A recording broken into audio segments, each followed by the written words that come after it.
తిమోతికి రాసిన మొదటి పత్రిక 1వ అధ్యాయము 15వ వాక్యం. పాపులను రక్షించుటకు క్రీస్తు యేసు లోకమునకు వచ్చెనను, వాక్యము నమ్మదగినదియు పూర్ణాంగీకారమునకు యోగ్యమైనదై ఉన్నది. చాలండి. పాపులను రక్షించుటకు క్రీస్తు యేసు ఈ లోకమునకు వచ్చెను. యేసుక్రీస్తు వారు ఈ లోకానికి రావడానికి ప్రధానమైన కారణం ఏమిటంటే పాపులను రక్షించడానికి వచ్చాడు. పాపులు ఎవరని చెప్పండి? అందరము పాపులమే. 850 కోట్ల మంది కూడా పాపులే. ప్రపంచంలో పరిశుద్ధుడు ఒక్కడూ లేడు, నీతిమంతుడు ఒక్కడూ లేడు, యథార్థవంతుడు ఒక్కడూ లేడు, దేవుని వెతికేవాడు ఒక్కడు కూడా లేడు. మనం అందరము పాపులమని రోమపత్రిక 3:23 రాయబడి ఉంది. ఏ భేదము లేదు, అందరూ పాపము చేసి దేవుడు అనుగ్రహించు మహిమను పొందలేకపోతున్నారు. ఇట్లుండగా ఒక మనుష్యుని ద్వారా పాపము ద్వారా మరణము లోకములోనికి ఎలాగూ ప్రవేశించునో, మనుషులందరూ పాపము చేసినందున మరణం అందరికీ సంప్రాప్తమాయనని రోమపత్రిక 5:12 కనపడుతుంది మనకి. ఇలాగ బైబిల్ గ్రంథం మనం ఎక్కడ చూసినా, కీర్తన గ్రంథం 14:2, కీర్తన గ్రంథం 53:2, ఆదికాండం 6వ అధ్యాయము, రోమపత్రిక 3వ అధ్యాయము, ఈ అధ్యాయాలను మనం చదివితే, బైబిల్ అంతా మనం చదివితే, 66 పుస్తకాలు మనం చదివితే మనిషి పరిశుద్ధుడని ఎక్కడా రాయబడలేదు. మనిషి పరిశుద్ధుడని ఎక్కడా రాయబడలేదు. మనిషి పాపాత్ముడు. అందరూ పాపము చేసి దేవుడు అనుగ్రహించే మహిమను పొందలేకపోతున్నారు. మనం అందరము పాపులమని బైబిల్ చెప్తుంది. పాపములో ఉండి, పాపంలో బ్రతికి, పాపంలో మరణిస్తే నిత్య నరకానికి వెళ్ళిపోతామని, నిత్య నరక శిక్షను తప్పించడానికే యేసుక్రీస్తు వారి ఈ లోకానికి రావడం జరిగింది. దేవుని స్తోత్రం చెప్పండి. అందుకనే లోక సువార్త అంటున్నాడు 19:10, నశించిన దానిని వెతకి రక్షించుటకు మనుష్య కుమారుడు ఈ లోకానికి వచ్చెను. పాపులను రక్షించుటకు క్రీస్తు యేసు ఈ లోకానికి వచ్చెను. యోహాను సువార్త 8వ అధ్యాయంలో అయితే, నేను లోకమునకు నిజమైన వెలుగును, నన్ను వెంబడించేవాడు చీకటిలో నడువక జీవపు వెలుగు కలిగి ఉంటాడని అక్కడ రాయబడి ఉంది. ఇలాగ మనం బైబిల్ అంతా చదివినా మనిషి పరిశుద్ధుడు పాపంలో బ్రతుకుతున్నాడో, పాపంలో చనిపోతున్నాడో, చచ్చి నిత్య నరకానికి వెళ్ళిపోతున్నాడని, నిత్య నరక శిక్షను తప్పించడానికే యేసుక్రీస్తు వారు 2000 సంవత్సరాల క్రితం నరావతారిగా, మహిమ స్వరూపుడైన దేవుడు, మహిమోన్మత్తుడైన దేవుడు, సమీపింపరాని తేజస్సులో అమరత్వము కలిగిన వాడు, కోటి సూర్యుల కాంతిని మించిన తేజోమయుడు, అంత ఉన్నతుడు, అంత మహోన్నతుడు, మట్టి శరీరాన్ని ధరించుకుని ఈ లోకానికి ఎలాగొచ్చాడు తెలుసండి? రిక్తుడుగా, దీనుడుగా వచ్చాడంట. ఫిలిప్పీ పత్రిక 2వ అధ్యాయం అదే ఉంటుంది.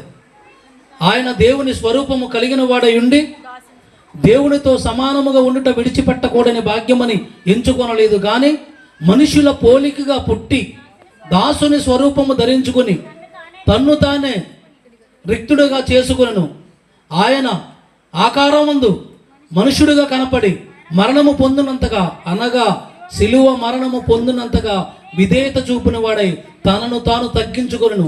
అందుచేత పరలోకమందున్న వారిలో కానీ, భూమి మీద ఉన్న వారిలో కానీ, భూమి క్రింద ఉన్న వారిలో కానీ ప్రతి మోకాలు యేసు నామములో వంగునట్లు, ప్రతి నాలుక తండ్రి అయిన దేవుని మహిమార్థమై యేసే ప్రభువు అని ఒప్పుకున్నట్లు అన్ని నామముల కంటే పైనామముగా అత్యధికంగా హెచ్చించబడ్డాడు యేసుక్రీస్తు. దేవుని స్తోత్రం చెప్పండి. ఆ వాక్యం నాకు చాలా ఇష్టం. యేసుక్రీస్తు వారు ప్రపంచంలో కింగ్ ఆఫ్ ద కింగ్, రాజులకు రాజైన, ప్రభువులకు ప్రభువు. ఈ నా మాటలు కాదు, మీరు చరిత్రలోకి వెళ్ళి చూసిన చరిత్ర అది చెప్తుంది. మీరు బైబిల్ చదివిన బైబిల్ అదే చెప్తుంది. ప్రపంచంలో 850 కోట్ల మంది 850 కోట్ల మందిలో ఎక్కువగా ఆరాధించే దేవుడు ఎవరో తెలుసండి? యేసుక్రీస్తే. ప్రపంచంలో క్రైస్తవ్యం మతము కాదు, చరిత్ర చెప్పిన సత్యాలు, మార్గము. అయితే చరిత్రకే మతం అనే తెలుసు, మార్గం అని తెలియదు. బైబిల్ దగ్గరకు వస్తే క్రైస్తవ్యం మతము కాదు, మార్గం అని చెప్తుంది. సైంటిస్టులు లెక్కెడితే ప్రపంచంలో అతి పెద్ద మతము ఏదో తెలుసండి? క్రైస్తవ మతం అంట. క్రైస్తవ్యం మతము కాదు, చరిత్రలో రాయబడిన మాటలు చెప్తున్నాను. ప్రపంచంలో అతి పెద్ద మతం ఏదైనా ఉందంటే క్రైస్తవ మతం. ప్రపంచంలో ఎక్కువగా ఆరాధించబడుతున్న దేవుడు ఎవరైనా ఉన్నారంటే యేసుక్రీస్తు. ప్రపంచంలో ఎక్కువ చదివే పుస్తకం ఏంటంటే బైబిలు. ప్రపంచంలో ఎక్కువగా అమ్ముడయ్యే పుస్తకం ఏదంటే బైబిలు.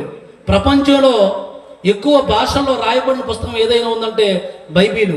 ఈయన సొంత మాటలు కాదు, గూగుల్లో సెర్చ్ చేసి చూసుకొని కావాలి మీరు.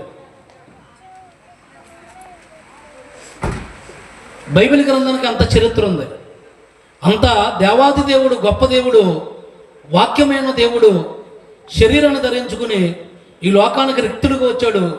మరణము పొందినంతగా, సిలువ మరణము పొందినంతగా తనను తాను తగ్గించుకున్నాడు, విధేయత చూపాడంట యేసుక్రీస్తు వారు. ఎందుకు అంత తగ్గించుకుని విధేయత చూపి లోకానికి రావాల్సి వచ్చిందంటే పాపులమైన మనల్ని రక్షించడానికి. పాపులను రక్షించడానికి వచ్చిన ఆయన ఎలాంటి స్వభావం కలిగి ఉండాలి, ఎలాంటి క్యారెక్టర్ కలిగి ఉండాలి? పాపులను రక్షించడానికి వచ్చిన ఆయనలో పాపం ఉంటే మన పాపాలు క్షమించగలడా? మన పాపం నుంచి మనం రక్షించగలడా? పాపాలు క్షమించడానికి వచ్చిన దేవాది దేవుళ్ళలో ఏదైనా కళంకం ఉంటే మనలో ఉన్న కళంకాన్ని తొలగించగలడా? ఏదైనా లోపం ఉంటే మనలో ఉన్న లోపాన్ని సరిచేయగలడా? మనల్ని సరిచేయాలంటే, మనల్ని పరిశుద్ధులుగా మార్చాలంటే, మనల్ని యథార్థవంతులుగా మార్చాలంటే, మనల్ని నీతిమంతులుగా మార్చాలంటే ఆ వచ్చిన ఆయన ఎలా ఉండాలంటే శుద్ధ సువర్ణంగా పరిశుద్ధంగా ఉండాలి. ఏ కళంకము, ఏ డాగు, ఏ మచ్చ, ఏ ముడత ఉండకూడదు. అలాంటోడే పాపులను రక్షించగలడు. ఒక పాపి ఇంకో పాపిని రక్షించలేడు. ఒక లోకాశలు కలిగిన వ్యక్తి ఇంకో లోకాశంలో ఉన్నవాడిని రక్షించలేడు. కామ క్రోధ లోభ మోహ మద మత్సరములో ఉన్న వ్యక్తి కామ క్రోధ లోభ మద మత్సరములతో నిన్న మనుషుల్ని రక్షించలేడండి. మరి ఎవరు రక్షిస్తారంటే ప్యూర్, శుద్ధ సువర్ణంగా పరిశుద్ధంగా ఉన్నవాడే పాపులను రక్షించగలడు. పాపులను రక్షించే అధికారం యేసయ్యకు ఉంది భూమి మీద. మత్తయి సువార్త 9:6 అదే అంటాడు మత్తయి. మనిషి కుమారుడికి పాపాలు క్షమించే అధికారం ఉంది. పాపాలు క్షమించే అధికారం యేసుక్రీస్తు వరకు ఎందుకు ఉందంటే ఆయనలో పాపము లేదు, ఆయనలో ఏ దోషము లేదు. పిలాతు అంటాడు, ఈయన యందు నాకు ఏ దోషము కనపడతలేదు, ఈయన యందు నాకు ఏ నేరము కనపడతలేదు, ఆయన నీతిమంతుడు అంటాడు పిలాతు. శతాధిపతి అంటాడు, ఆయన నీతిమంతుడు అంటాడు శతాధిపతి. అలాగే యేసుక్రీస్తు వారు పరిశుద్ధుడు, నీతిమంతుడు, యథార్థవంతుడు కాబట్టి పాపును రక్షించడానికి ఈ లోకానికి వచ్చాడు. ఆయనలో పాపం ఉందని నేటికి అనేక మంది కనుగొందామని బైబిల్ చదువుతున్నారండి. దివారాత్రులు బైబిల్ చదువుతున్నారు చాలామంది. యేసుక్రీస్తులో ఏమైనా పాపం ఉందా, యేసుక్రీస్తులో ఏమైనా కళంకం ఉందా, మా దేవుడే గొప్ప, మా దేవుడే గొప్ప, మా దేవుడే పరిశుద్ధులు అంటున్నారు. వీళ్ళ దేవుడు కూడా ఏంటో చూద్దామని బైబిల్ నిద్ర లేకుండా దివారాత్రులు చదువుతున్నారు. మన క్రైస్తవులు చదువుతున్నారు కానీ బైబిల్ అన్యం చదువుతున్నారు. తెలిసే విషయం మీకు? మీరు బాగా చరిత్రలోకి వెళ్తే తెలుస్తుంది. మన క్రైస్తవులు చదువుతూ మానేశారు బైబిల్. యేసుక్రీస్తులో ఏముందో గొప్పతనం, యేసుక్రీస్తు అంత నీతిమంతుడు ఎలాగయ్యాడు, కాలానికి మధ్యవర్తిగా ఎలా ఉన్నాడు, ఆయన శక పురుషుడిగా ఎలా ఉన్నాడో, క్రీస్తు పూర్వం క్రీస్తు శకం ఆయన గురించి ఎందుకు రాయబడింది? ఆయనకు ముందు అనేక మంది వచ్చారు, ఆయన తర్వాత అనేక మంది వచ్చారు. ఏ చరిత్ర చూసినా, ఏ పుస్తకం చూసినా, ఏ గ్రంథాలు చదివినా అందులో క్రీస్తు పూర్వం క్రీస్తు శకం ఉంటుంది. ఎందుకు పెట్టారంటే పెట్టినోళ్ళు చదువులేని వాళ్ళు కాదు, మంచి జ్ఞానం కలిగిన వ్యక్తులు, అన్నిటి మీద మంచి టాలెంట్ కలిగిన వ్యక్తులు, మంచి జ్ఞానం కలిగిన వ్యక్తులు కాలానికి మధ్యవర్తిని ఎవరిని పెట్టాలని ఆలోచించి ఎవరిని పెడితే బాగుంటుందని ఆలోచించి పెట్టినోడు ఎలా ఉండాలంటే పాపం లేనోడుగా ఉండాలి, పెట్టినోడు ఎలా ఉండాలంటే కల్మషం లేనోడుగా ఉండాలి, పెట్టేవాడు ఎలా ఉండాలంటే లోపం లేనివాడుగా ఉండాలి, కామ క్రోధ లోభ మహా మచ్చరములు లేనివాడుగా ఉండాలి. అలా ఎవరున్నారు భూమి మీద అని సైంటిస్టులు పరిశోధనలు చేసి మంచి జ్ఞానం కలిగిన వ్యక్తులు, మంచి పట్టభద్రులు, జ్ఞానం కలిగిన వ్యక్తులు యేసుక్రీస్తుని కాలానికి మధ్యవర్తిగా పెట్టాలి, యేసుక్రీస్తుని శకపురుషుడిగా పెట్టాలి. క్రీస్తు పూర్వం క్రీస్తు శకమని కాలాన్ని 2 భాగాలుగా విభజించాలంటే అందులో యేసుక్రీస్తు ఖచ్చితంగా ఉండాలని మహాజ్ఞానులు పెట్టారు. ఎందుకు పెట్టారంటే యేసుక్రీస్తు క్యారెక్టర్ ఎంత గొప్పదే, దేవుని స్తోత్రం చెప్పడా. అందుకని యేసుక్రీస్తుని కాలానికి మధ్యవర్తిగా పెట్టారు. యేసుక్రీస్తుకు ముందు ఎంతోమంది ఉన్నారు, యేసుక్రీస్తు తర్వాత కూడా ఎంతోమంది వచ్చారు. మనం చిన్నప్పుడు చదువుకున్నాం, పుస్తకాల్లో చదువుకున్నాం లేదండి. క్రీస్తు పూర్వం క్రీస్తు శకం అని ఉంటుంది, ఇప్పటికి కూడా ఉంటుంది. ప్రతి పుస్తకంలో ప్రతి గ్రంథంలో క్రీస్తు పూర్వం క్రీస్తు శకం అనేది ఖచ్చితంగా ఉంటుంది. అంటే యేసుక్రీస్తు ఎందుకంత గొప్ప దేవుడు ఏంటంటే ఆయన పాపులను రక్షించడానికి వచ్చాడు. పాపులను రక్షించుటకు క్రీస్తు యేసు ఈ లోకానికి వచ్చాడు. పాపులను రక్షించడానికి వచ్చిన ఆయనలో పాపం ఉంటే మనం రక్షించగలరా?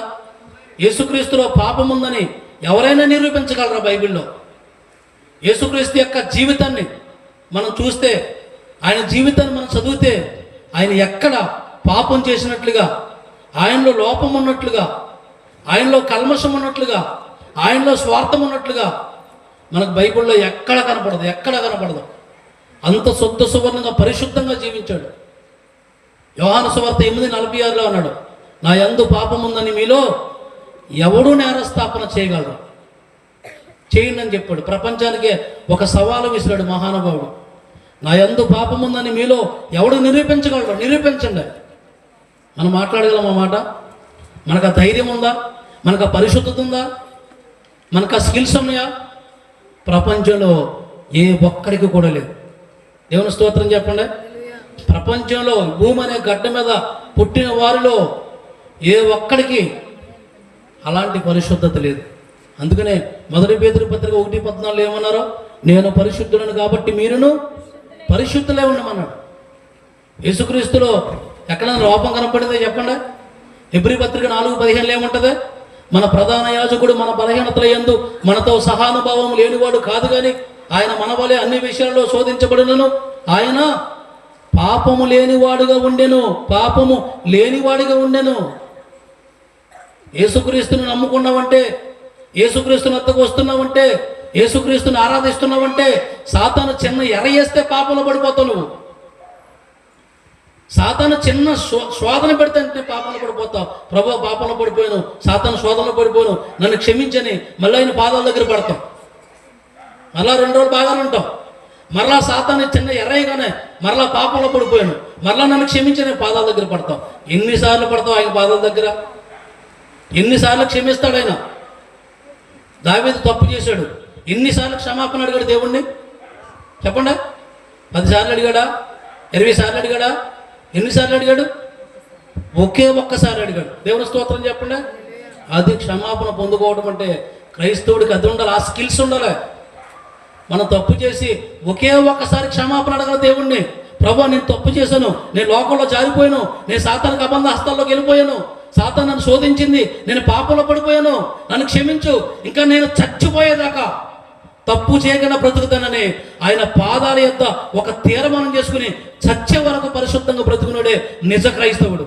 దేవుని స్తోత్రం చెప్పండి. వారానికో ఒక్కలాగా మారిపోతాం కాదు, రోజుకోలా మారిపోతాం కాదు, సాతాను ఎరవేస్తే సాతాను లొంగిపోతాం కాదు. మన ప్రధాన యాజకుడు మన బలహీనతల యందు మనతో సహానుభావం లేనివాడు కాదు. ఆయన మన వలె అన్ని విషయాలలో శోధించబడ్డాడు. అయినను ఆయన పాపము లేనివాడిగా ఉండెను. 1 యోహాను పత్రిక 3:5 ఉంటుంది. పాపమును తీసివేయుటకు మనిషి కుమారుడు ప్రత్యక్షమైనను ఆయనలో పాపము లేదు. దేవుని స్తోత్రం చెప్పండి. చూసారా? నా యందు పాపం ఉందని మీలో ఎవడు నేరస్థాపన చేయగలరు? మనం నమ్ముకున్న దేవుడికి అంత గొప్ప క్యారెక్టర్ ఉంది. ఆయన శోధనలు లేవాయనకి? సాతాను శోధించలేదా? శోధనలో పడ్డా? చెప్పండి. మరి మనం సాతాను చిన్న శోధన పెడితే, చిన్న ఎర వేస్తే ఎరకు లొంగిపోయి పాపంలో కొట్టుమిట్టాడుతూ ఉంటాం. అందులోంచి బయటికి రావడానికి చాలా టైం పడుతుంది. మరలా క్షమాపణ అడుగుతాం, మరలా పాపం చేస్తాం, మరలా క్షమాపణ అడుగుతాం, మరలా పాపం చేస్తాం. నిజ క్రైస్తవుడు లక్షణం అది కాదు. తప్పు చేసావు, ప్రభు పాదాల దగ్గర పడ్డావు, నన్ను క్షమించు, నేను చచ్చిపోయేదాకా ఇంకా పాపం చేయను అని తీర్మానం చేసుకో. అలా తీర్మానం చేసుకుని యేసు వైపు చూస్తూ బ్రతికినప్పుడు నువ్వు పాపం చేయకుండా నువ్వు బ్రతికినంతకాలం పరిశుద్ధంగా బ్రతుకుతావు. లోకం వైపు చూస్తే పడిపోతావు. పేతురు గారు యేసు వైపు చూసినంతసేపు సముద్రం మీద నడిచాడా లేదా? నడిచాడా చెప్పండి. యేసు వైపు చూడటం మానేశాడు. ఏమయ్యాడు? పక్క తిరిగి చూశాడు. చూపు ఏమైంది? పక్క తిరిగాడు, పక్క చూశాడు, సముద్రంలో మునిగిపోయాడు. యేసు వైపు చూస్తున్నంతసేపు శుద్ధ సువర్ణంగా పరిశుద్ధంగా బ్రతుకుతావు. నువ్వు లోకం వైపు చూస్తే లోకం అనే సముద్రంలో మునిగిపోతావు. అందుకని ఎబ్రీ గ్రంథకర్త ఏమన్నాడు 12వ అధ్యాయంలో? విశ్వాసమునకు కర్తయు దానిని కొనసాగించువాడనైనా యేసు వైపు చూస్తూ, యేసు వైపు చూస్తూ మన ఎదుట ఉంచబడిన పందెములో ఓపికతో పరిగెత్తాలే. యేసు వైపు చూస్తూ బ్రతికున్నాడు వాడు చచ్చిపోయేదాకా పాపం చేయడు. సాతాను ఎన్ని ఎరలేసినా, ఎంత శోధించినా, ఎన్ని ఎత్తుగడలేసినా వాడు చచ్చిపోయేదాకా పాపం చేయడు. ఎందుకంటే వాడు చూస్తున్నది ఎవరినే? లోకాన్ని కాదు, యేసును చూస్తున్నాడు. యేసు బలవంతుడు, ఆయన పాపము లేనివాడు, ఆయన కపటము లేనివాడు, ఆయన దోషము లేనివాడు, ఎటువంటి శరీరెచ్చలు, శరీర దురాశలు, కామ కోరికలు లేనివాడు, పరిశుద్ధుడు. అలాంటి పరిశుద్ధుని నమ్ముకున్న నీవు సాతాను శోధనకి ఎందుకు లొంగిపోతున్నావు అంటే నువ్వు యేసు వైపు చూడట్లేదు. అంతే, నువ్వు యేసు వైపు చూడట్లేదు, లోకం వైపు చూస్తున్నావు. లోకం వైపు చూస్తున్నావు, ప్రార్థనకు వస్తున్నావు, లోకం వైపు చూస్తున్నావు, పాటలు పడుతున్నావు, లోకం వైపు చూస్తున్నావు, వాక్యం చదువుతున్నావు, లోకం వైపు చూస్తున్నావు, దేవుడు మాట్లాడుతున్నావు. కానీ ఆ మాటలో నీ హృదయంలోకి వెళ్తలేదు. నీ హృదయంలోకి వెళ్ళి అక్కడ స్థిరంగా ఉండట్లేదు. ఈ వాక్యం, ఈ పరిశుద్ధమైన వాక్యం మన హృదయంలోకి వెళ్తే మనం ఎంత శక్తివంతంగా నిలబడతాం తెలుసండి. ఎబ్రీ గ్రంథకర్త అంటాడు 4:12 వాక్యము సజీవమైనదై బలము గలదై రెండంచుల వాడుగల ఖడ్గము కంటే వాడుగా ఉండి కీళ్లను మూలుగులను ప్రాణాత్మ శరీరములను విభజించినంత మటుకు దూరుచు హృదయంలోకి వెళ్ళి హృదయం యొక్క ఆలోచనలు తలంపులు శోధించి హృదయంలో ఉన్న పాపాన్ని ఈ వాక్యం బయటికి వెళ్ళబడుతుందని ఎబ్రీ గ్రంథకర్త అంటాడు. దేవుని స్తోత్రం చెప్పండి. దావీదు అంటాడు, నీ ఎదుట నేను పాపము చేయకున్నట్లు నా హృదయంలో నీ వాక్యం ఉంచుకున్నాను, వాక్యం ఉంచుకున్నాను. హృదయంలో వాక్యం ఉండాలి. చెత్త కాదు, లోకం కాదు, లోకాశలు కాదు, లోక సంబంధమైన పరిస్థితులు కాదు, లోక ఇచ్చలు కాదు. పాడైపోతావు నువ్వు అలాగుంటే, మలినమైపోతావు. లోకంలో వాక్యం ఉండాలి. వాక్యము సజీవమైనదై బలము గలదై రెండంచుల వాడుగల ఖడ్గము కంటే వాడిగా ఉంటుంది. బలమైంది వాక్యం, సజీవమైంది వాక్యం. నిన్ను సజీవమైన మార్గంలో నడిపిస్తుంది, నిన్ను పరిశుద్ధమైన మార్గంలో నడిపిస్తుంది. అందుకనే భక్తులు అంటున్నాడు, నీ వాక్యము నా పాదములకు దీపము, నా త్రోవకు వెలుగై ఉన్నది, వెలుగై ఉన్నది. దేవుని వాక్యం మన పాదాలకు దీపంగా ఉంటుందా చెప్పండి? మన త్రోవకు వెలుగుగా ఉంటుందా? మనం వెలుగులో నడుస్తున్నామా, చీకట్లో నడుస్తున్నామా? యేసును నమ్ముకుంటే వెలుగులో నడుస్తామన్న గ్యారంటీ లేదు. యేసును నమ్ముకోవడం కాదు ముఖ్యం, యేసును వెంబడించాలి. స్తోత్రం. నన్ను నమ్ముకోండి, నన్ను నమ్ముకోండి అని ప్రభు ఎక్కడని చెప్పాడా? ఏమని చెప్పాడు? నేను లోకమునకు వెలుగై ఉన్నాను, నన్ను వెంబడించువాడు చీకటిలో నడువక నన్ను వెంబడించువాడు అన్నాడు. నన్ను వెంబడించువాడు చీకటిలో నడువక జీవపు వెలుగు కలిగి ఉంటాడు. దేవుణ్ణి నమ్ముకోవడం అంటే దేవుణ్ణి యేసుక్రీస్తుని వెంబడించడం, ఆయన్ని ఫాలో అవ్వాలి. లోకంలో హీరో కాదు నీకు, లోకంలో హీరోని ఫాలో అవుతుంది కాదు. వాళ్ళు పాడైపోతారు, నిత్య జీవనం పోగొట్టుకుంటారు. వాళ్ళని ఫాలో అవుతే నువ్వు నిత్య జీవనం పోగొట్టుకుంటావు. మన హీరో ఎవరు చెప్పండి? కింగ్ ఆఫ్ ద కింగ్ అయినా, లార్డ్ ఆఫ్ ద లార్డ్, ప్రభులకు ప్రభువు, రాజులకు రాజు అయినా ఆయన మన హీరో. నా హీరో ఆయన. మరి మీ హీరో ఎవరు నాకు తెలియదు, మీ హీరోయిన్ ఎవరు నాకు తెలియదు. నా హీరో మాత్రం నా కొరకు రక్తం కార్చి ప్రాణం పెట్టి ఆకాశానికి భూమికి మధ్యలో వేలాడిన నా యేసయ్య నా హీరో. ఆయన లేకపోతే నేను జీరో. యేసయ్య నా హృదయంలో నాలో లేకపోతే నేను జీరో. ఆయన నా హీరో. కాబట్టి ఆలోచించండి, యేసుక్రీస్తుని నమ్ముకున్న మనం యేసుక్రీస్తులా బ్రతకగలుగుతున్నామా? ఆలోచించండి. హ్యాపీ క్రిస్మస్, మెర్రీ క్రిస్మస్ అన్నాం, క్యాండిల్ సర్వీస్ చేస్తున్నాం. వెలుగు పైన ఉంటుంది కానీ ఆ వెలుగు లోపలికి వెళ్తుందా? చెప్పండి. క్యాండిల్ సర్వీస్ చేసి వెలుగు పైనే ఉంటుంది. అది సంవత్సరానికి ఒకసారి ఉంటుంది వెలుగు. అది ప్రతిరోజు చేస్తారా? చెప్పండి. సంవత్సరానికి ఒక్కసారి క్యాండిల్ సర్వీస్ పైన ఉంటుంది అది. కానీ ఈ వాక్యాన్ని నీ హృదయంలో పెట్టుకుంటే నువ్వు 365 రోజులు వెలుగుతూనే ఉంటావు, పగపగ మండుతూ ఉంటావు, ప్రకాశిస్తూ ఉంటావు. అదే అన్నాడు యేసుక్రీస్తు వారు. నన్ను నమ్ముకోవడం కదరా బాబు, నన్ను వెంబడించండి. నేను ఎలా బ్రతికాను, ఎలా మాట్లాడాను, ఎలా చూశాను, ఎలా ప్రేమించాను, ఎలా దయగలిగి బ్రతికాను, ఎలా కనికరం నాలో ఉంది, నాలా బ్రతకండి, నన్ను పోలి నడుచుకుని అన్నాడు. మనుషులు మీ సత్క్రియలు చూచి పరలోకమందున్న మీ తండ్రిని మహిమపరచునట్లు వారి ఎదుట మీ వెలుగు ప్రకాశింపనివ్వమన్నాడు. మత్తయి సువార్త 5:16. ప్రకాశిస్తున్నాం మనం? వెలుగుతున్నామా? మండుతున్నామా? సంవత్సరానికి ఒకసారి వెలిగిస్తే అది నిజమైన వెలిగేనా? సంవత్సరానికి ఒకసారి క్యాండిల్ సర్వీస్ చేసి నేను వెలిగాను, నేను మండుతున్నానంటే అబద్ధం. అది 365 రోజులు నువ్వు మండుతూ ఉండాలి. యోహాను మండుచు ప్రకాశించుచున్న దీపమై ఉండేనా ఉంది బైబిల్లో. యేసుక్రీస్తు వారు సాక్ష్యం ఇస్తున్నాడు యోహాను గురించి. యోహాను ఎలా ఉన్నాడండి? మండుచు ప్రకాశిస్తున్న దీపం. హేరోదు చాలా భయంకరుడు రాజు, వాడి ముందు ఎవడో మాట్లాడలేరు. అలాంటి క్రూరుడైన రాజు దగ్గరికి వెళ్ళి, హేరోదు పిచ్చి పిచ్చి వేసంలో వేయకు, పైన దేవుడు చూస్తున్నాడు, జాగ్రత్తగా పరిపాలన చేయి అని హెచ్చరించి అంతఃపురంలోకి వెళ్ళి హెచ్చరించి వచ్చేసాడు. ఎవరిని? క్రూరుడైన హేరోదుని. వాడి ముందు ఎవరో మాట్లాడలేరు, సొంతంలో చంపేశాడు క్రూరుడు. అంత ధైర్యం, అంత దమ్ము యోహానికి ఎక్కడి నుంచి వచ్చినాయి? అతనిలో ఉన్న మంట. ఏముందా?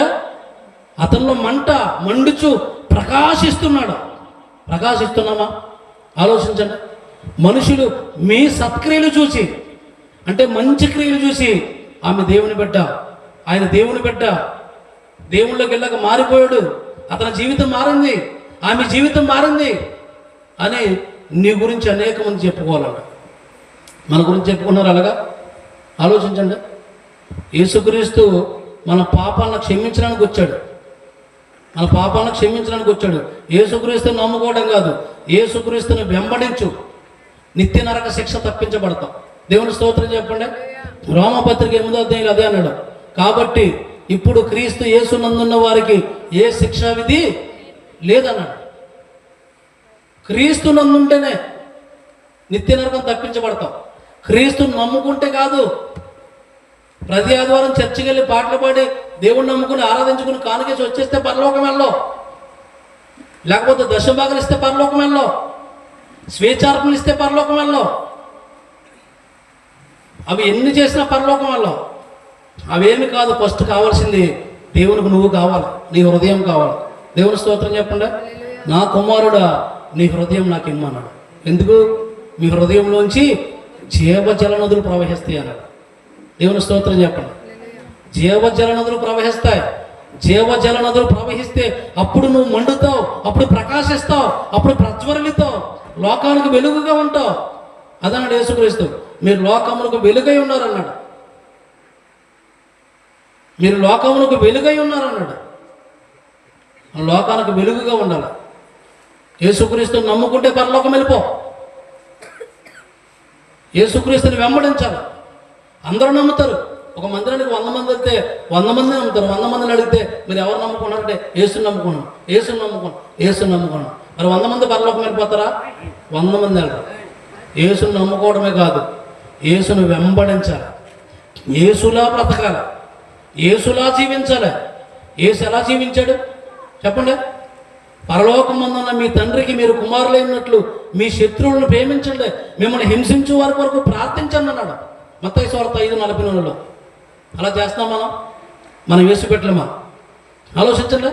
మనం క్రీస్తు పెట్టామా? మనం క్రీస్తు రక్తంలో కడగబడ్డామా? మనం క్రీస్తు ఆత్మను పొందుకున్నామా? యేసు ప్రభావం చేత నడిపించబడుతున్నామా? దేవుని ఆత్మ చేత నడిపించబడుతున్నామా? శత్రువుని ప్రేమించలేడు నువ్వు క్రీస్తు పెట్టబెట్టి. నీ సొంత భార్యనే ప్రేమించలేకపోతున్నావు, నీ సొంత భర్తనే ప్రేమించలేకపోతున్నావు, నీ ఇరుగు పొరుగు వారిని ప్రేమించలేకపోతున్నావు, నీ సహోదరుని ప్రేమించలేకపోతున్నావు. ఇంకా నీది ప్రేమ యేసు ప్రేమ. పరలోకమందున్న మీ తండ్రికి మీరు కుమారులైనట్లు మీ శత్రువులను ప్రేమించండి, మిమ్మల్ని హింసించు వారి కొరకు ప్రార్థించండి. అది క్రీస్తుని వెంబడించడం అంటే. నీ శత్రువుని ప్రేమించు, నేను ఎవరైనా హింసిస్తుంటే అతని కొరకు ప్రార్థించు. అప్పుడు నువ్వు క్రీస్తు రక్తంలో కడగబడ్డ బిడ్డ. క్రీస్తు ఆత్మను పొందుకొని, యేసు ఆత్మను పొందుకొని యేసు ప్రభావంతో నడుస్తున్నావు, మండుతున్నావు, ప్రకాశిస్తున్నావు. నువ్వు శత్రువుని ప్రేమించలేవు, హింసించే వారి కొరకు ప్రార్థించలేవు. నువ్వు క్రీస్తు బిడ్డవా? నువ్వు క్రీస్తు బిడ్డవా? ఆలోచించు. అప్పుడు దయతో ఆలోచించాడు. క్రీస్తు ఎలా నడిచాడు, క్రీస్తు ఎలా మాట్లాడారు, క్రీస్తు ఎలా బ్రతికారు, క్రీస్తు బోధనలు ఎలా ఉన్నాయి, క్రీస్తు మాటలు ఎలా ఉన్నాయి, క్రీస్తు చూపులు ఎలా ఉన్నాయి. ఆలోచించండి. ఈరోజు చాలామంది ఈ సెల్ ఫోన్ వల్ల మలినమైపోతున్నారు. చాలామంది విశ్వాసులు కూడా ఈ సెల్ ఫోన్ వల్ల ఏమవుతున్నారో మలినమైపోతున్నారు. ఏది చూడాలో, ఏది చూడకూడదో, ఏది మాట్లాడాలో, ఏది మాట్లాడకూడదో, ఇవన్నీ దేవుడు మనకు బైబిల్ గ్రంథంలో చెప్పాడు. మనం ఏం చేస్తున్నాం చెప్పండి? స్త్రీలు పురుషులు భేదం లేదు ఈ సెల్ ఫోన్తో. అంత మాట పనికిమాల విషయాలే. కొంతమంది అయితే ఈ సెల్ ఫోన్లో రాత్రంతా పనికిమాల విషయాలే, బూతుబొమ్మలు చూడటమే, నిద్ర లేకుండా ఆరోగ్యాన్ని పాడు చేసుకుని వారి ఇష్టానుసారంగా జీవిస్తున్నారు. వీళ్ళు ఎవరంటే క్రైస్తవులే, ప్రార్థనకి వెళ్ళే వాళ్ళే. అందుకనే క్రీస్తుని నమ్మడం కాదు, క్రీస్తుని వెంబడించాలి. యేసుక్రీస్తు వారు ఉన్నాడు. ఏమన్నా తెలిసిన మత్తయి సువార్త 5వ అధ్యాయంలో, ఒక స్త్రీని మోహపు చూపుతో చూసి ప్రతివాడు అప్పుడే తన హృదయం ముందు ఆమెతో వ్యభిచారం చేసిన వాడు అని అన్నాడు. నీ దేహమునకు దీపము నీ కన్ను, నీ కన్ను చెడిపోతే నీ దేహం అంతా చెడిపోతున్నాడు. మత్తయి సువార్త 6:22లో నీ కన్ను వెలుగుమయమై ఉంటే నీ దేహమంతా వెలుగుమయమై ఉంటుంది అన్నాడు. దేహమునకు దీపము కన్నే కనుక నీ కన్ను తేటగా ఉండి నీడలా నీ దేహమంతయు వెలుగుమయమేను, నీ దేహమంతా వెలుగుమయం. ఆలోచించండి. ఈరోజు మనుషులు సరిగ్గా నిద్రపోతున్నారా? పొద్దున మాటలు ఈ మాటలు చెప్పి ముగిస్తాను. పొద్దున్న లేచిన వెంటనే హడావిడి హడావిడి హడావిడి, తొందరగా అన్నం తినేటప్పుడు కూడా తొందరగా తినేస్తారు. అవునుగా చెప్పండి. ఎందుకంత తొందరగా తింటారు? తొందరగా తినమని ఎవడు చెప్పాడు? సరిగ్గా జీర్ణం అవ్వకపోతే ఏమవుతాం? టైం లేదు మనుషులకి, అన్నం తినే టైము లేదు. గబగబా తినేసి మోటార్ సైకిల్ ఎక్కేసి వెళ్ళిపోతాం, బస్సు ఎక్కేసి వెళ్ళిపోతాం, ఆటోకి వెళ్ళిపోతాం. కారణం రాత్రి మట్లు బేగ పడుకోరేళ్ళు, రాత్రులు బేగ పడుకోరు. 12, 1 గంట, 2, 3. పూర్వకాలం ఎందుకంటే ఒక 10 సంవత్సరాలు వెనక్కి వెళ్తే 15 సంవత్సరాలు వెనక్కి 8 గంటలు 9 గంటలకు అందరూ పడుకునేవారండి. నేను చూసేవాడిని. ఇప్పుడు రచ్చబండ మీద అక్కడెక్కడ పిల్లలు, చదువుకున్న పిల్లలే, యంగ్స్టార్సే 1 గంటకి, 2ంటికి, 3ంటికి, 4ంటికి. నేను అనుకుంటాను వీళ్ళు ఎప్పుడు నిద్ర అవుతారు ప్రభు అనుకుంటాను నేను. వీళ్ళకి నీ మాటలు చెప్పాడు ఎవరు కనపడతలేదా ప్రభువా? ఇలా తల్లిదండ్రులు వాళ్ళకి చెప్తలేదా? క్రైస్తవుల పిల్లలు మళ్ళా 1 గంటగా, 2ంటికి, 3ంటికి, 4ంటికి. ఏంటంటే చెప్పండి, వారి దేహాలను పాడు చేసుకొని వారి జీవితాన్ని సర్వనాశనం చేసుకున్నారు. వాళ్ళ కోసం ప్రార్థించేవాళ్ళు లేరు. ఎందుకు తెలుసా? అసలు నీ కోసం నువ్వే ప్రార్థించుకోలేకపోతున్నావు. నీ బిడ్డల కోసం ఏం చేస్తావు? నీ కోసం నీకే ప్రార్థన లేదు. నీ భర్త కోసం ఏం చేస్తావు? నీ కోసం నీకే ప్రార్థన లేదు. నీ భార్య కోసం ఏం చేస్తావు? ఆలోచించండి. యేసును నమ్ముకుంటున్నావు అంటే యేసులో బ్రతకాలి. అపోస్తులైన పౌలు అంటాడు 1 కొరింథీ పత్రిక 11వ అధ్యాయంలో, నేను క్రీస్తును పోలి నడుచుకునుచున్న ప్రకారము మీరు నన్ను పోలి నడుచుకోండి. అది ఛాలెంజ్ మాట, అంటే దమ్మున్న మాట, అంటే దమ్మున్న క్రైస్తవుడు పౌలు. దేవుని స్తోత్రం చెప్పండి సారి. అది దుమ్ము పట్టిన క్రైస్తవులు ఉండకూడదు. మనం చాలా రోషంగా బ్రతకాలి క్రైస్తవుడు. అదే పౌలు అంటాడు గలతీ 2:20లో, నేను క్రీస్తుతో కూడా సిలువ వేయబడ్డాను, ఇకను జీవించువాడను నేను కాను, క్రీస్తే క్రీస్తే నా యందు జీవించుచున్నాడో. అసలు ఎంత టాలెంట్ ఉండాలా మాట చెప్పాలంటే, ఎంత పరిశుద్ధత ఉండాలా, ఎంత ప్రార్థనా జీవితం ఉండాలా. ఆలోచించండి ఒకసారి. నేను క్రీస్తుతో కూడా సిలువ వేయబడ్డాను, ఇకను జీవించేవాడు నేను కాను, క్రీస్తే నా యందు జీవిస్తున్నాడు. క్రీస్తు మనలో జీవించాలంటే మనం ఎంత పరిశుద్ధంగా బ్రతకాలి, ఎంత పరిశుద్ధంగా మాట్లాడాలి, ఎంత పరిశుద్ధంగా చూడాలి, ఎంత పరిశుద్ధంగా నడవాలి. మన నడక, మన పడక, మన జీవిత విధానం ఎంత పరిశుద్ధంగా ఉండాలి చెప్పండి. మేలిమి బంగారంలాగా ఉండాలి మన జీవితం. దేవుని స్తోత్రం చెప్పండి. తుప్పట్టేసిన ఇనుములాగా ఉండకూడదు. నీ జీవితంలో ప్రార్థన లేకపోతే, నీ జీవితంలో వాక్యధ్యానం లేకపోతే తుప్పట్టేసిన ఇనుములాగా అయిపోతాం. నిన్ను ఎవరో పాడు చేయక్కర్లేదు, నీకు నీవే పాడైపోతావు. ఇప్పుడు చాలామంది వారికి వారే పాడైపోతున్నారు. ఆలోచించండి ఒకసారి. క్రీస్తుని నమ్ముకోవడం గొప్ప విషయం కాదు. క్రీస్తుని ప్రపంచంలో 850 కోట్ల మందిలో సగం పైన నమ్ముతున్నారు. అందులో ఎంతమంది పరలోకానికి వెళ్తారో యేసుక్రీస్తు వారు అన్నాడు, ఇరుకు ద్వారమున ప్రవేశింప పోరాడుడి, నాశనమునకు పోయే మార్గం వెడల్పు విశాలముందే, దాని ద్వారా ప్రవేశించేవారు అనేకులు. ఇరుకు ద్వారము సంకుచితమైందే, ఇరుకుగా ఉంది, దానిని కనుగొని వారు కొందరే. అంటే ఇరుకు మార్గంలో నడవాలంటే పరిశుద్ధంగా బ్రతకాలి. ఇరుకు మార్గంలో నడవాలంటే బూతు మాటలు మాట్లాడకూడదు. ఇరుకు మార్గంలో నడవాలంటే బూతి చిత్రాలు చూడకూడదు. ఇరుకు మార్గంలో నడవాలంటే యథార్థంగా బ్రతకాలి. ఇరుకు మార్గంలో నడవాలంటే శత్రువుని ప్రేమించాలి. ఇరుకు మార్గంలో నడవాలంటే హింసించే వరకు ప్రార్థించాలి. ఇరుకు మార్గంలో నడవాలంటే క్రీస్తుని కూడా నడుచుకోవాలి. ఇరుకు మార్గంలో నడవాలంటే క్రీస్తుతో కూడా సిలువ వేయబడాలి. ఇరుకు మార్గంలో నడవాలంటే శుద్ధ సువర్ణంగా పరిశుద్ధంగా 24 క్యారెట్స్ బంగారంలాగా నువ్వు జీవించాలి. దేవుని స్తోత్రం చెప్పండి.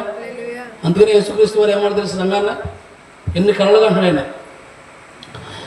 బంగారు బొమ్మ నీవమ్మా, వధువు సంగమా రావమ్మా, బంగారు బొమ్మ నీవమ్మా, వధువు సంగమా రావమ్మా, శృంగార ప్రభువు యేసమ్మా, వరుడు క్రీస్తు గురియ పిల్లమ్మా, శృంగార ప్రభువు యేసమ్మా, వరుడు క్రీస్తు గురియ పిల్లమ్మా, బంగారు బొమ్మ నీవమ్మా, వధువు సంగమా రావమ్మా. స్తోత్రం. యేసుక్రీస్తు వారేమో మనల్ని ఎలాగనుకుంటున్నాడు, నా బిడ్డలు బంగారం అనుకుంటున్నాడు, నా బిడ్డలు నా ఎద్దకే వస్తారనుకుంటున్నాడు, మా బిడ్డలు సాతాను సరక వెళ్ళరనుకుంటున్నాడు, సాతాను మార్గంలో వెళ్ళరని ఆయన కళ్ళగా అంటున్నాడు. ఆయన మన కోసం స్థలాలు ఏర్పరుస్తాడు, మన కోసం స్థలాలు సిద్ధపరుస్తున్నాడు. ఆ స్థలాల్లో మనం ఉండాలని, ఆయనతో మనం ఉండాలని ఆయన మన కొరకు ఆశపడి ఈ లోకానికి వచ్చి రక్తాన్ని చిందించి ప్రాణం పెట్టి మన కొరకు సిలువలో యాగమైపోయి మనం అనుభవించవలసిన శిక్షను అనుభవిస్తే ఆయన్ని వెంబడించడం మనిషి నువ్వు సాతాన్ని వెంబడిస్తున్నావు అంటే లాస్ట్ ఎక్కడికి వెళ్తావు ఆలోచించు. నీ జీవితం ఏమైపోద్దో ఆలోచించు. నీ పిల్లల భవిష్యత్తు ఏమైపోద్దో ఆలోచించు. నీ కుటుంబ పరిస్థితులు ఏమైపోతాయో ఆలోచించు. లోక మార్గంలో, శాప మార్గంలో, సాతాను మార్గంలో జీవిస్తే నువ్వు ఎక్కడికి వెళ్తావు? నీ పిల్లలు ఎక్కడికి వెళ్తారు? నీ కుటుంబం ఎక్కడికి వెళ్తుంది? ఆ నరక శిక్షను తప్పించడానికి నిన్ను, నీ కుటుంబాన్ని, నీ పిల్లలకే నిత్య జీవనం ఇవ్వడానికి, నిత్య మహిమ ఇవ్వడానికి, పరలోక రాజ్యం ఇవ్వడానికి, మహామహిమతో కూడా ఉన్న లోకాన్ని ఇవ్వడానికి యేసుక్రీస్తు వారు ఈ లోకానికి వచ్చి తన రక్తాన్ని చిందించి తన రక్తంలో నీ పాపాలు కడిగి నీ కొరకు చనిపోయి మరలా నీ నీతిమంతులుగా చేయడానికి, తిరిగి లేచి నిన్ను పరలోకం తీసుకెళ్ళడానికి ఆయన మార్గంగా ఈ లోకానికి వచ్చి పరలోకంలో పోయి నీ కొరకు స్థలాలు సిద్ధపరుస్తున్నాడు. ఆయన ఏర్పరిచిన స్థలాల్లో నీవు ఉండాలనుకుంటే ఇప్పుడే ఆయన సొంత రక్షకుడిగా అంగీకరించు. నమ్మి బాప్తిసం పొందినవాడు రక్షించబడతాడు, నమ్మని వానికి శిక్ష విధించబడతాడు.